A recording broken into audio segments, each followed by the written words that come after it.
Chapter 17. Flanked by an escort of a dozen Aridi warriors, the small party followed Selethen as he led the way towards the centre of the town, where the Cardiff, official residence of the Wakir, was located. As they moved away from the harbour and the cooling influence of the sea breeze, the temperature began to rise.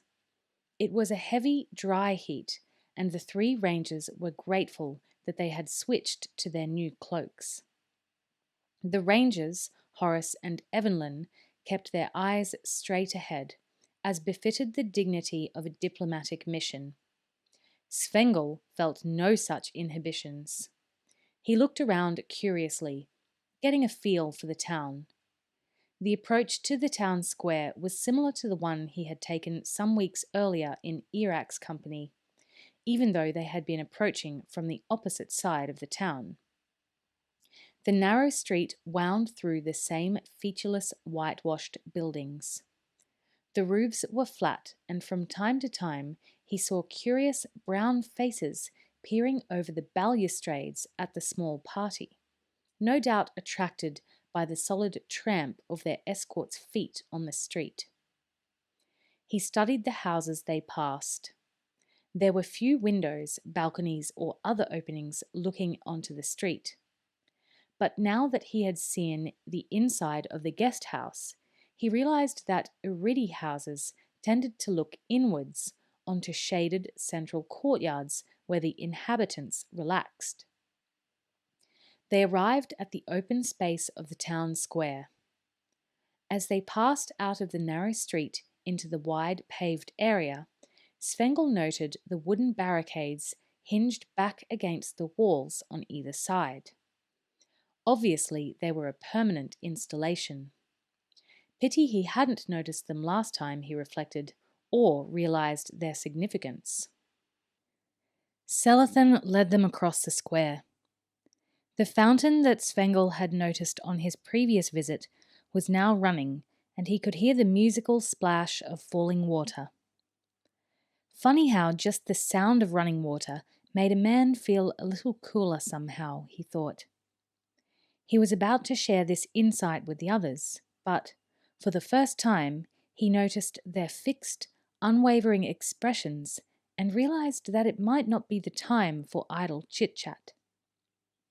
They stepped up into the cool shade of the colonnaded terrace. The massive brass-bound doors were open this time, and Selethen stood to one side, gesturing for them to precede him. His troops fanned out to either side of the door. Evelyn led the way in, with Holt a pace behind her. Gillen, Will, and Horace walked three abreast, and Svengel hurried to catch up with them, falling in step with Horace. "Quite a place they've got." The young warrior grinned at him. After the hard morning light outside, reflected from the multitude of white buildings, it was dim inside the building, so that it took a few seconds for their eyes to adjust. But it was pleasantly cool as well, Svengel noted gratefully. They were alone in a vast room, obviously the Wakir's audience hall. Around three sides were other rooms and second-floor galleries, where the doors to yet more rooms were visible. But the central hall itself took up the entire two-story height of the building. It extended upwards to a vaulted roof, where cleverly designed glazed openings and baffles allowed indirect light to enter the room, without paying the penalty of the heat that would come with direct sunlight. The walls were painted in the ubiquitous white, while the floor was tiled in elaborate mosaic patterns, with an overall light blue pattern. The coolness of the tiles underfoot seemed to radiate upwards, contributing to the sensation of coolness in the large room. The fourth side of the room, the one they were facing, was the site where the Wakir received delegations. There was a tall wooden chair, carved in intricate patterns and much decorated with gilt and red paint, standing in a central position on a slightly raised dais. Several low benches, presumably for those seeking audience, were arranged to either side. Evelyn stopped a few paces into the room, waiting for further developments. She looked straight ahead, knowing that it would be a mistake to turn to Holt for advice. That would show any unseen observer that she was unsure of herself and not in command of this expedition. She knew that if Holt wanted to give her advice, he would do so in an unobtrusive way. For the moment, he was content to follow her lead. He stopped half a pace behind her and to her right. The others halted as well. Selethen stepped to her side and said quietly, "The Wakir will be arriving in a few moments." He gestured towards the raised dais. His intent was obvious. They were to move forward and await the Wakir's arrival. "When he does," Evelyn said in a clear, carrying voice, "we shall join him." Will saw the slight movement of Holt's head as the ranger nodded approvingly. There was a matter of protocol and, even more important, dignity here. They had discussed the local system of rank and nobility on the ship. The Wakir was the local ruler with authority over the province of Al-Shabar and answerable to the Emrakir, the national ruler. That made him the equivalent of a baron in Araluan. And since the Al-Shabar province was an important one, the Wakir should be a senior baron, equivalent to someone like Arald. But Cassandra was a crown princess and far superior in rank to any local ruler. It would not be seemly for her to stand waiting while the Wakir took his time arriving. Of course, as the head of a delegation, she had to show some deference to his position. She could not, for example, insist that he come to her at the guest house. Stopping here, just inside the entrance to the audience hall, was a compromise that served both her dignity and that of the Wakir. Holt glanced at the Aridi captain as he registered her statement. He thought he saw a small light of approval there as well. It occurred to him that perhaps Evelyn's sense of self-worth and confidence was being tested, and this would probably not be the last time it happened. "I shall inform His Excellence," said Selethen. This time, Holt was sure he saw the slightest trace of a smile on the dark face before the tall warrior moved away. He disappeared into one of the many side doors. There would likely be galleries and hallways running the length of the building, Holt thought, as well as offices and rooms for the Wakir's staff. Now that they were alone, he felt it was an opportune moment to let Evelyn know that she had acted correctly. "Well done," he said in a low voice. She didn't turn to look at him, but from the 3/4 viewpoint he saw her cheekbones move and knew that she had allowed a faint smile to touch her face. "Wasn't sure what to do," she murmured back to him. "Trust your instincts," he told her. She knew more about these situations than she realized, he thought. She'd spent years at Duncan's side, and she was quick-witted and intelligent. When in doubt, he added, "be pompous." "Don't make me laugh, Holt," she said out of the corner of her mouth. "I'm as nervous as a cat here." "You're doing fine," he said. As he said it, a door opened at the far end of the room. On the left-hand side, and 6 men emerged, led by a man who could only be the Wakir. He was a disappointing figure, Will thought. So far, he only had experience of Selethen and his soldiers. They were tall and lean and had the look of trained fighting men about them. The Wakir looked like a clerk, a Hilfman, he thought, remembering his despised antagonist at the Scandian court. The Wakir was a good head shorter than any of the others in his entourage. A head and a half if compared to Selethen, who, as a mere captain of the guard, had brought up the rear. The Wakir was also a little overweight. No, Will corrected, he was fat, a fact that could not be concealed by the flowing robes he wore. And the face beneath the oversized turban seemed to have been formed from soft clay, moulded hastily to form features, with a squashed lump of a nose set in the middle. He looked around uncertainly, saw the Araluan delegation, scratched his backside, and took his seat on the carved, decorated chair. He had to sit well forward to make sure that his short legs actually touched the ground. Had he sat back, they would have swung, childlike, some 5 centimeters from the polished wood floorboards of the platform. "Regular giant, isn't he?" Horace muttered out of the side of his mouth. "Shut up," Holt replied in the same fashion. "Children, children," Evelyn said quietly in mock admonishment. Will regarded her with admiration. She stood straight-backed and confident. She was handling all this with great skill and aplomb, he thought, as if she were born to it. Then he shrugged mentally. She had been born to it. For a moment, he had another flash of his own inadequacy. Then, as Evelyn stepped out towards the dais, he hurried to fall in step with the others. Their boots rang on the tiled floor, echoing off the bare walls as they proceeded down the large room.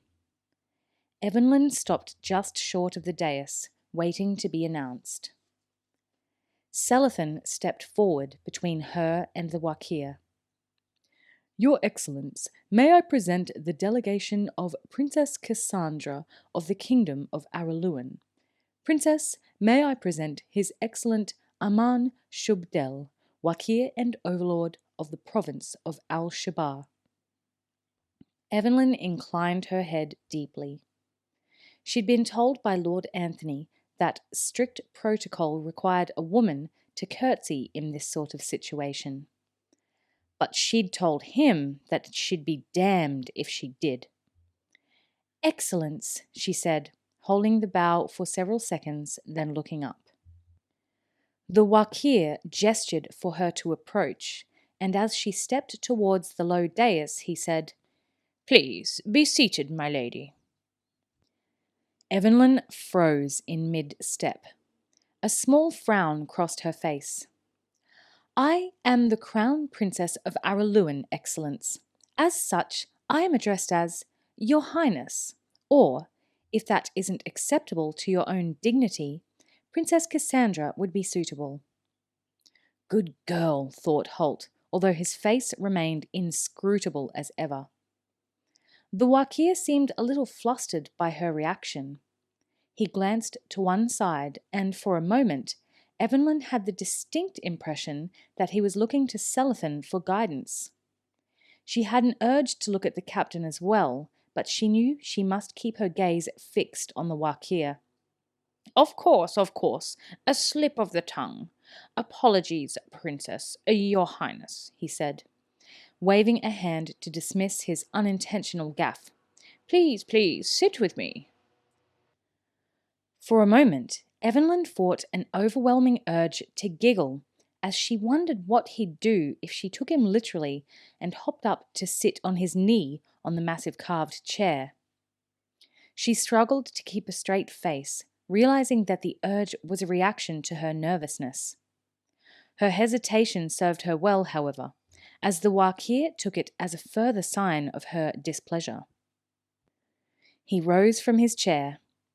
Will had to hide a smile as he saw how awkward this movement was. The short-legged Aridi ruler had to skid his behind forward to the edge of the seat, then virtually drop to the floor.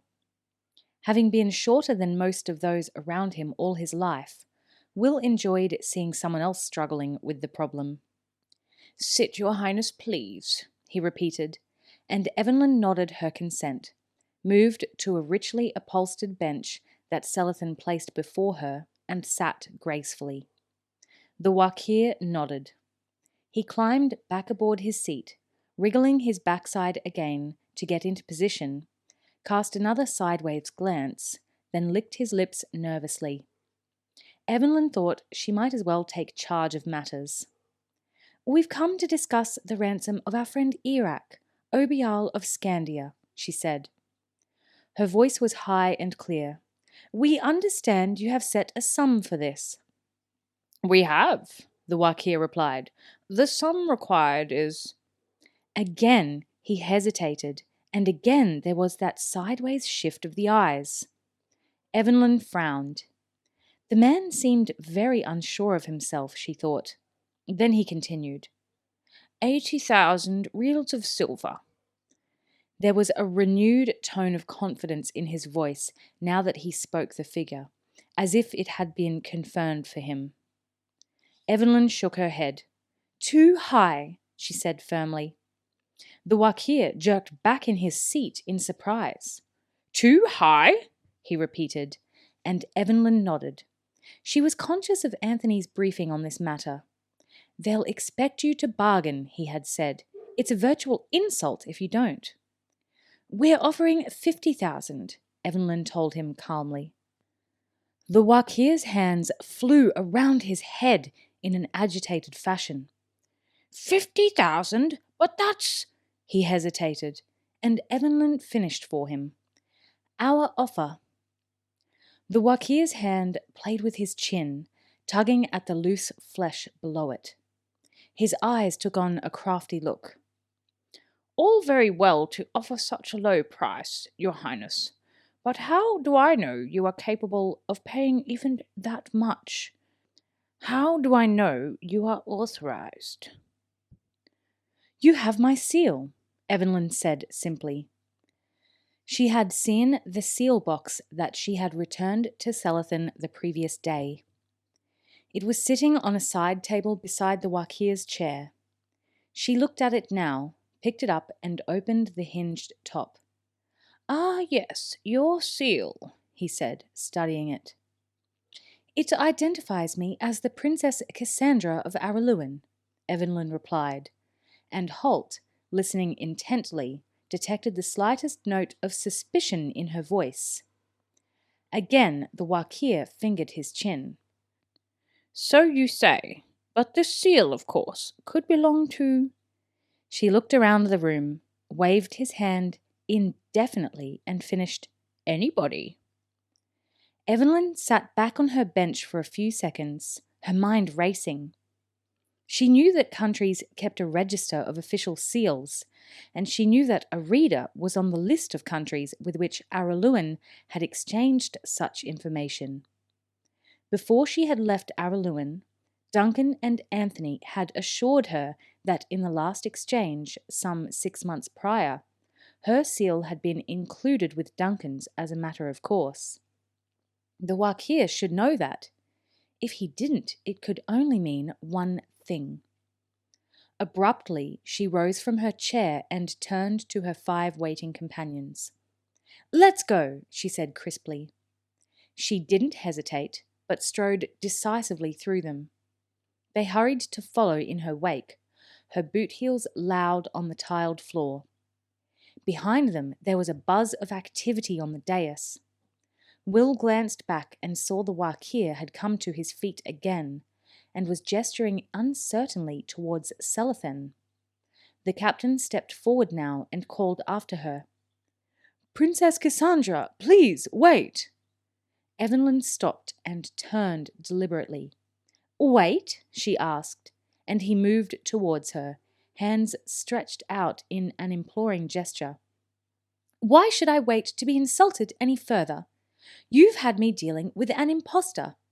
I'll wait in the guest house, but only as long as the next tide. If the real Wakir doesn't make himself known by then, we are leaving." Selethen hesitated, then his shoulders relaxed and he smiled ruefully. "My apologies, Your Highness." He turned to the tubby little figure on the dais. "Thank you, Aman. You did your best." The fake Wakir shrugged disconsolately. "I'm sorry, Excellence. She caught me by surprise." The suspicion that had been growing in Evelyn's mind was confirmed. She raised an eyebrow at the captain. "Excellence?" she repeated, and he shrugged. "Aman is my accountant," he said. "As I think you just guessed, I am Wakir of Al-Shabaab. Now, perhaps you could come back and we'll begin to negotiate in earnest." Evelyn hesitated. She was tempted to stand on her dignity. Then she thought about Erak and realized that every second of delay would cause him discomfort and uncertainty. "Very well," she said, and walked back to the dais. The 4 Araluans and Svengal followed her. As they marched back up the audience hall, Horace leaned down to Will and whispered in his ear. "Is she good at this or what?"